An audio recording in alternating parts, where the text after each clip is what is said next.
Hello, magandang gabi po sa ating mga OFWs, sa ang sulok man kayo ng mundo at sa ating mga kababayan. Pag-share po ang ating live para po marami ang maging updated. So habang inaantay po natin yung iba pa nating mga OFWs, comment po kayo, sang panig kayo ng mundo para mabati ko po kayo. Ayan.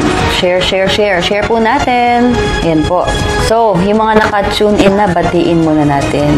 Ayan. Hello, Kaisel Carino, watching from Japan. Konbanwa. Karating lang sa Amada Hotel Fauzia, Ibrahim. Kamusta po dyan, Ma'am Fauzia, sa inyong hotel? Anong quarantine hotel kayo? Naasikaso ba kayong mabuti? From Lebanon, si Melissa Malveda Sumera. Watching from KSA, Herbert Udtuhan. From Afghanistan, may nanonood din po doon, si Mark Castillo. From Jeddah, Cristel Miles Cortez Castro, hello po. From Abu Dhabi, Lynn Teka. Good evening from Singapore, si Bing Dehekacion.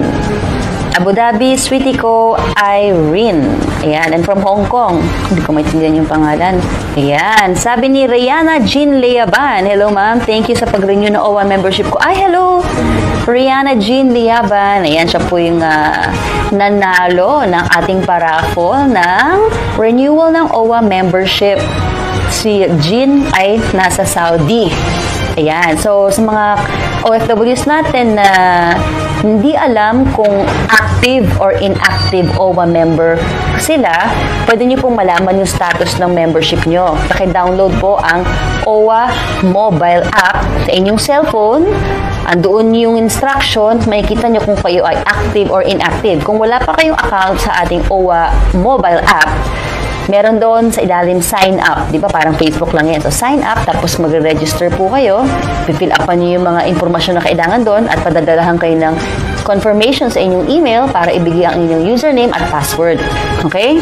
Bakit importante na yung ating mga OFWs abroad ay maging active member ng OWA, na ma-renew ang kanilang membership dahil po lalo na ngayon sa panahon ng pandemya, hindi natin alam kung ano mangyayari, kailangan may protection tayo. Okay?